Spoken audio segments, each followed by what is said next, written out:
fourth graders. Welcome, high schoolers. So, good morning, fourth graders, and good morning to our fifth and sixth graders who are watching online. We're so glad you're joining us this morning. We're here this morning to celebrate Veterans Day. As you know, we've been recognizing that all week. Today we're going to be hearing from a number of speakers and readers, and we're going to be learning about the history of our flag and our country. So what we're doing today is called a flag dedication ceremony. So we're going to learn a little bit about that. Our theme for the month of November here, as you know, is gratitude. So this is a perfect opportunity for us to show gratitude for the men and women who have served our country. And we're going to show respect as well, and I know you will, but I just want to give you some reminders. Please be sure you're sitting next to someone who is not going to be a distraction to you. You're going to be facing the front at all times, hands to yourself at all times, and listening really respectfully, okay? All right, so now I'm going to hand the microphone over to Lloyd Grieve and tell you a little bit about Lloyd. He's going to share about the next part of our ceremony. He's a veteran. He served in the Navy. He's also a member of the American Legion, Post 377. He's lived in Delano his whole life. So we're very lucky to have him as part of our community. We are grateful for his service and that he's joining us today, and he's going to introduce who he has brought with him. So why don't you give a round of applause for him?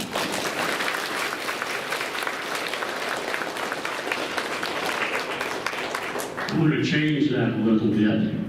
I'm going to have these people introduce themselves and tell you a little bit about what they served in. My name is Joel Bronis.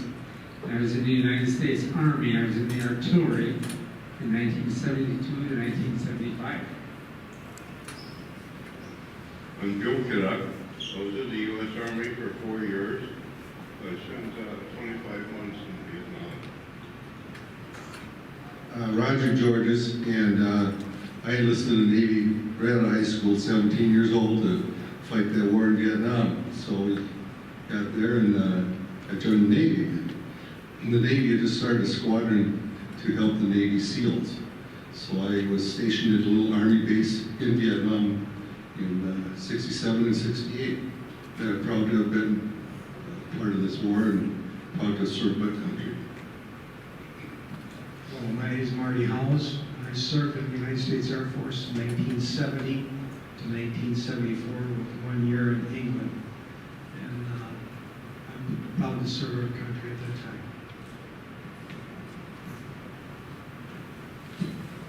And I'm Lloyd Grieve. I spent 3 years and 9 months, 2 days, 4 hours, and 15 minutes in the U.S. Navy. Loved every minute of it, keeping track of it. And it was an experience of my life that helped me grow up. I went in and out of high school and spent a 4-year enlistment. Okay? Now we have the national anthem. What that means to me is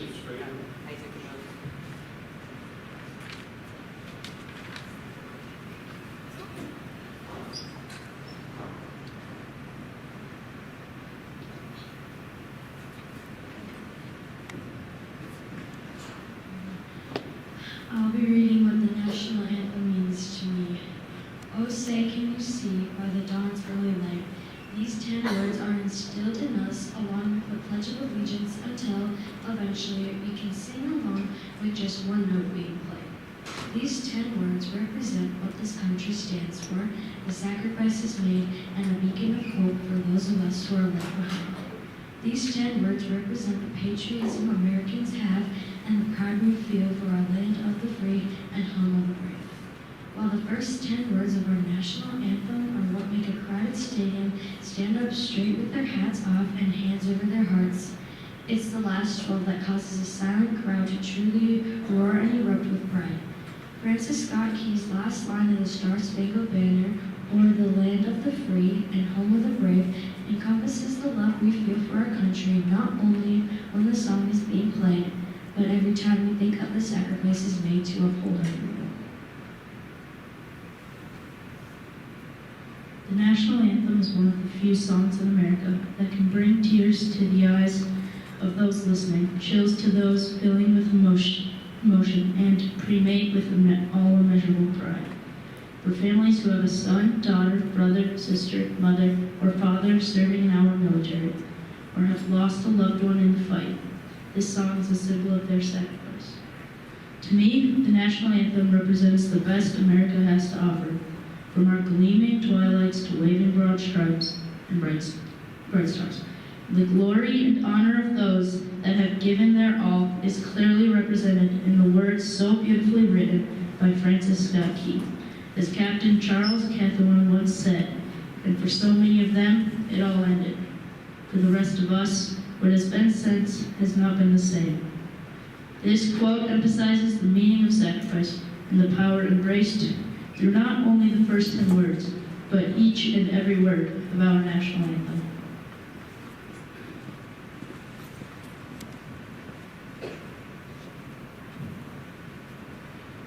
Okay, now we're having the national anthem.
I am the flag.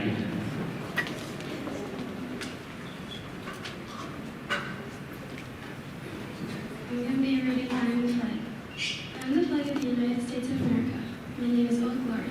I fly atop the world's tallest buildings. I stand and watch America's hall of justice, and I fly majestically over institutions of learning. I stand guard with power in the world. Look up and see me. I stand for peace, honor, truth, and justice. I stand for freedom. I am confident, I am arrogant, and I am proud. When I am flown with my fellow banners, my head is a little higher, my colors a little truer. I bow to no one. I am recognized all over the world.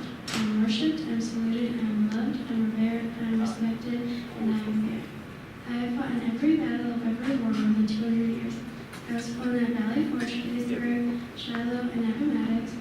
I was there in San Juan Hill, the trenches of France, and the Aragon Forest. Anzio, Rome, the beaches of Normandy, Guam, Okinawa, Korea, and Quezon, Sejong, and Vietnam. I was there. I led my troops. I was dirty, battle-worn, and tired, but my soldiers cheered me, and I was proud.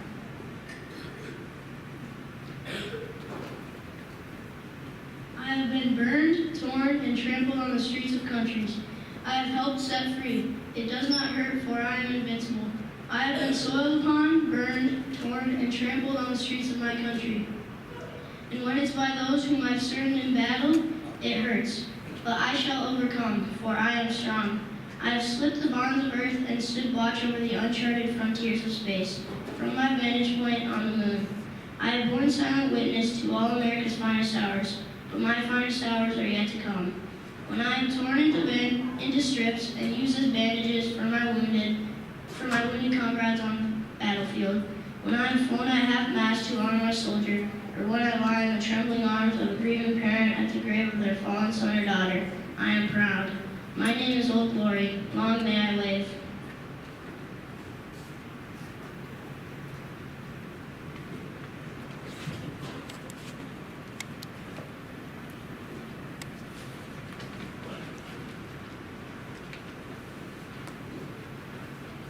Who's holding the flag now?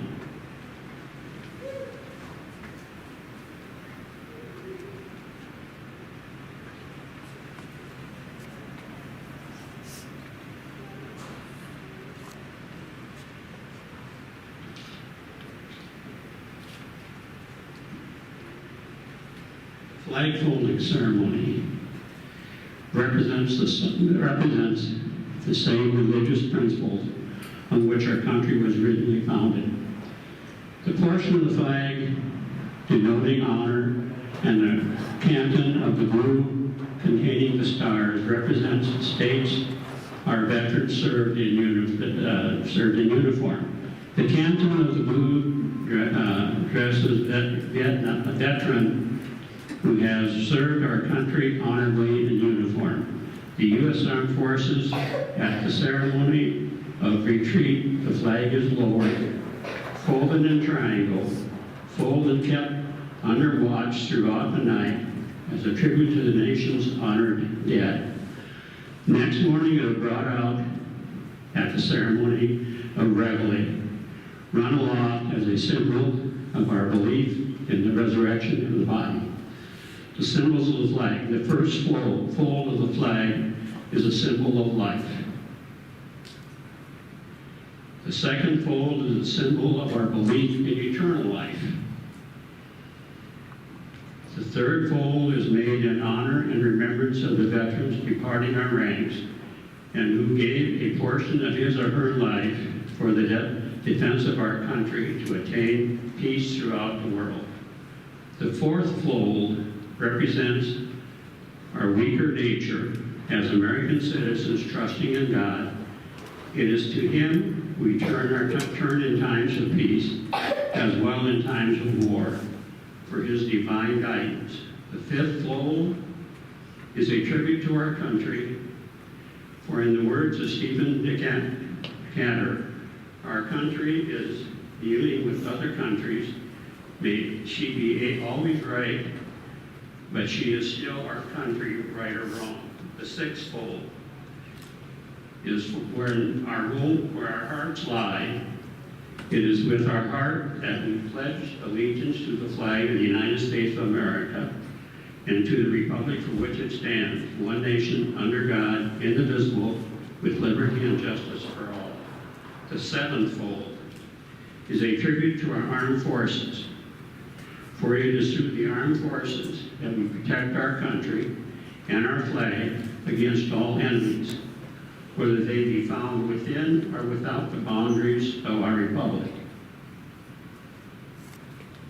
The eighth fold is a tribute to the one who entered into the valley of the shadow of death, that we might see the light of day, and to honor our mother, for whom the flags fly.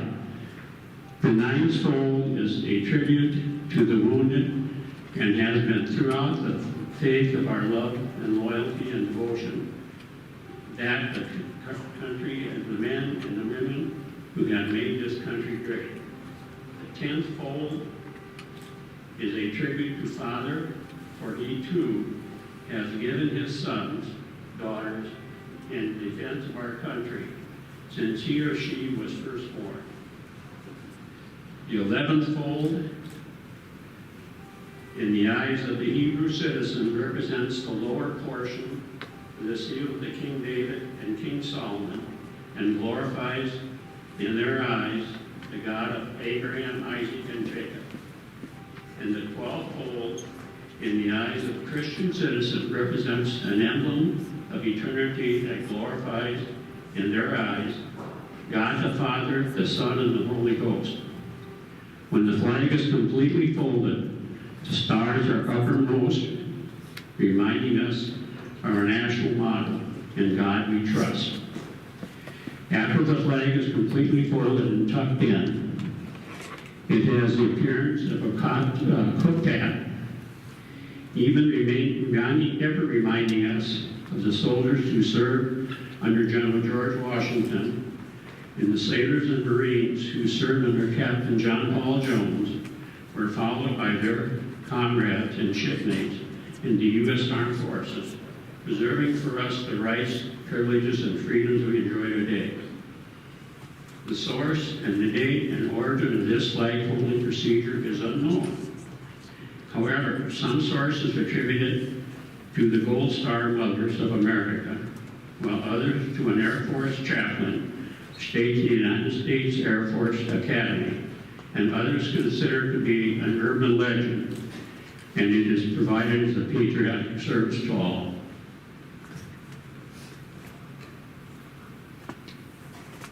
Now we have the Pledge of Allegiance.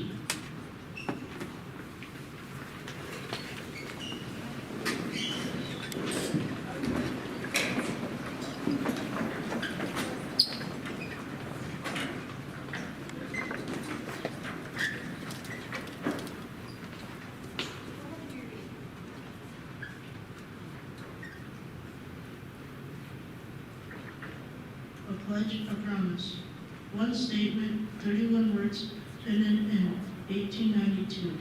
On the 400th anniversary of discovery of America, written to from the valleys of freedom. What the flag represents from the creation of our great nation.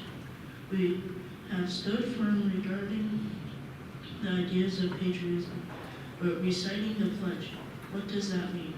A pledge is a solemn promise and assurance. It is an oath and guarantee. Every time I declare the Pledge of Allegiance, I make an oath to ideas of justice and liberty. I pledge in my country in overwhelming pride, strong enough to make my nation indivisible. Look at the America of 1860. The nation divided lacks the power of influential. The pledge does not represent a pride in my country, but also is commitment to liberty. My nation takes pride in freedom. I am proud to say that this is why America is the greatest country on earth. When I pledge, I am reminded of my great fortune. I was born and raised in the greatest nation in the world. I am filled with thankfulness every time I am reminded of my liberty. When I place my hand on my heart and recite this pledge, which was hammered into my memory by the third week of kindergarten, I am reminded of who I am and how I got here. It required the diligent efforts of my parents and teachers, but the freedom in my country provided opportunity to be educated, to grow and think, to adapt to my culture and become my own. The claim of justice for all is something that required more than a fight. Look back to Martin Luther King Jr. People called his dreams impossible and abused him for his beliefs, yet he wouldn't be stopped in his pursuit of justice for all.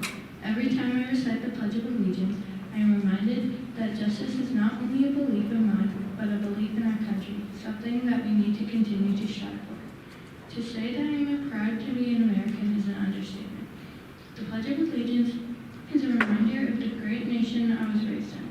Also, it reminds me of the ideas that we stand for in America, ideas that we have stood for in the past but will also fight for in the future. I pledge allegiance to the flag of the United States of America and to the republic for which it stands, one nation, under God, indivisible, with liberty and justice for all. All right, fourth graders, have a seat. One thing I want to say to fourth graders and fifth graders and sixth graders who are watching is we say the Pledge of Allegiance every day, and sometimes we get a little bit, we stop paying attention to it because we say it every day, and I want to encourage you now moving forward that every morning when the Pledge of Allegiance comes on, that you really take the time to stop what you're doing, turn off your voices, and remember the service of the people that were here with us and the people we're honoring, and really make sure that every day we take that Pledge of Allegiance very seriously, all right? So I want to thank you so much. You've been awesome, wonderful audience members. Let's give one more round of applause for our visitors.